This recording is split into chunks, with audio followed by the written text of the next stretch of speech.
Hello girls, आज हम लोग देखेंगे rural finance in India.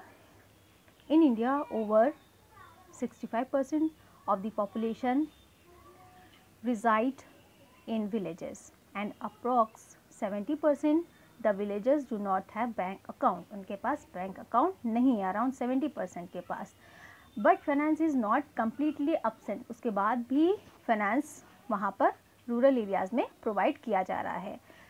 just the sources of supply are informal है, like money lenders.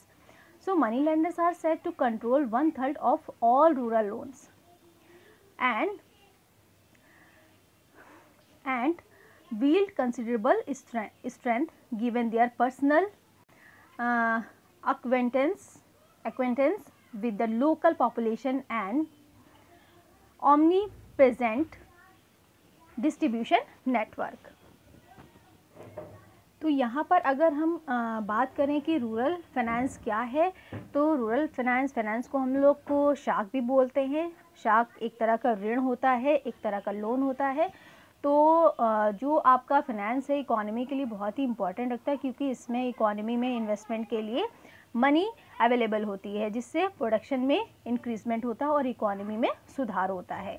तो अगर हम रूरल फाइनेंस की बात करें, शाख की बात करें, तो ग्रामीण यानी रूरल एरियाज़ में इन्वेस्टमेंट के लिए जो ऋण दिया जाता है, जो लोन दिया जाता है, उसे ग्रामीण शाख कहा जाता है।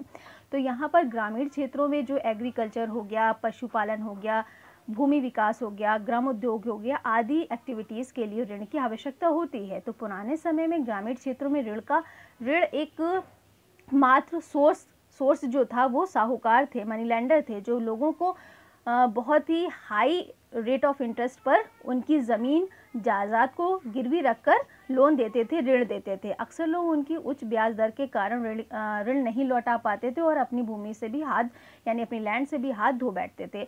तो आफ्टर इंडिपेंडेंस जो साहूकार थे, जो मनी लैंडर्स थे, उनकी लूट को रोकने के लिए अनेक बहुत सारे कानून बनाए गए, लॉज बनाए गए।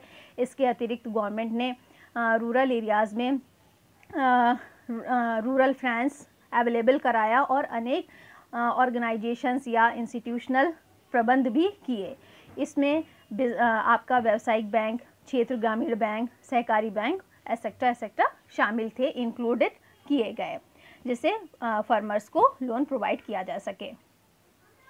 तो यहाँ पर rural finance and number of banks and finance companies have begun to specialize in offering credit, है ना, ऑफरिंग कर रहा है क्रेडिट, हाँ, टू फार्मर्स। तो यहाँ पर finance in this sector has the added benefit of supporting further work in regional areas. As bank and financial services continue to extend their services into rural India, they are generating employment in